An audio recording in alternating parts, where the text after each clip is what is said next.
ዳረጉት ጉዳቱ ከሞት አፋፍ አድርሶ መለሰው ይህ የዛሬው ተመስገን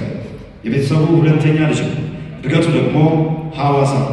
አንደኛና ሁለተኛ ደረጃ ትምህርቱን እንደጨረሰ ከልጅነት ህልሙ ነበርና ሐዋሳ ዩኒቨርሲቲ በመግባት የህግ ትምህርትን ተከታተለ እነነትን ከልጅነቱ የታደለው ትምህርቱን በሚከታተልበት በዛው በሐዋሳ ዩኒቨርሲቲ ከትምህርት ሰዓት ውጭ ያለው ጊዜ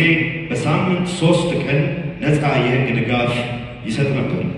ሐዋሳ ዩኒቨርሲቲ በሳምንት 2 ቀን ነፃ የህግ ድጋፍ ሰጥቷል በዚህ መልካም ስራው በርካታ የህግ ታራሚዎችን በነፃ እንዲለቀቁ ብሎ ሌሎች ቅጣታቸውን እንዲቀንስላቸው ማድረግ ችሏል በኋላ በተማሪነት ጊዜ የጀመረውን የህግ ድጋፍ መስጠትና አነቃቂ ንግግሮች በተለይ ደግሞ በቀና ስነ ልቦና ዙሪያ አስተማሪ ተሞክሮችን በማቅረብ ብዙዎች በጽናት መቆም አጋዥ መሆኑን አጠናክሮ ቀጥሎ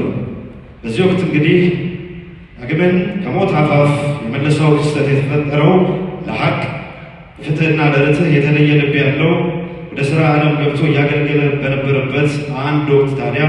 የሙያው ስነ ምግባር ያደገበትን ስነ ምግባር የሚፈትን ክስተት ገጥሞታል እዚህ ከባድ ጊዜ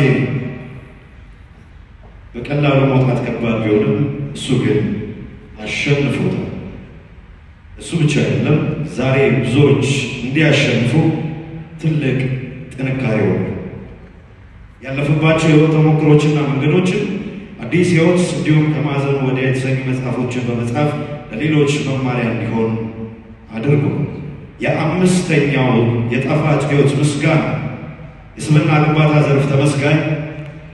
ዳግማዊ አሰፋ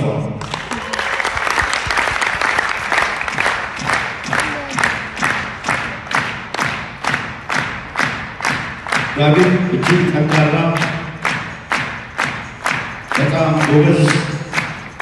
ለብዙ ወጣቶች ትልቅ መምህር የሆነ ጀግና ወጣት ነውና ሁላችሁም ተነስታችሁ ልታቀርቡ